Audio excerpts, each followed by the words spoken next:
এই যে দিয়ে গেলাম পরে যদি আমার পিছনে পিছনে পাঠাইছে না তাহলে আপনাকে মাইয়ার 2 পাও ধরে মাপ চাবো না ওর 2 পাও ধরে ঘুরা মুহার আপনাকে পিটাবো পরে দিয়া পিটাবো আপনাকে এই অত জামাইয়ের সাথে আমার মেয়েটার বিয়ে দিয়ে ভুল করছি। আম্মা একদম ঠিক কথা কইছো। তাই শ্বশুর বাচ্চা শালা এই কথা কবি না একদম কোনো কথা কবি না ভুল করছেন না এই যে দিয়ে গেলাম এখন ভুলটা শুধরাই নেন কিন্তু এই দিল্লি কা লাড্ডু পাঠায়েন না এই লাড্ডু যদি আবার পাঠান আমার বাড়িতে ওই লাড্ডু দিয়া পিটাবো এই এই জামাই এই তুমি হুমকি ধামকি দিয়ে আমার মায়ের ফালায়া থুয়া চলে যাবে, আমার হিসাব নিকাশ দিবা না, এটা তো হইব না। কে হিসাব আমি যে তোমার 2 লাখ টাকা দিছি সেই টাকার হিসাব, সেই টাকা কই?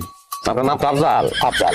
মাথার মধ্যে বুদ্ধি জাল দেন না 2 লাখ টাকা চাইতেছেন আমি যে হিসাব দিব হিসাবের শেষে দেখবেন আমি উল্টা টাকা পাই আপনার কাছে ওই টাকা লইয়া তারপরে বাড়ি থেকে বাইরে মই ঠিক আছে, ঘরে এক কাগজ কলম নিয়ে বসি। ওরে বাবা, এত বড় কি হিসাব আমি জানতাম।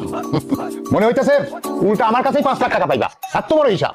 হিসাব ক্লিয়ার কাট আপনার মায়ের লোক আমি সংসার করতেছি 2 বছর 24 মাস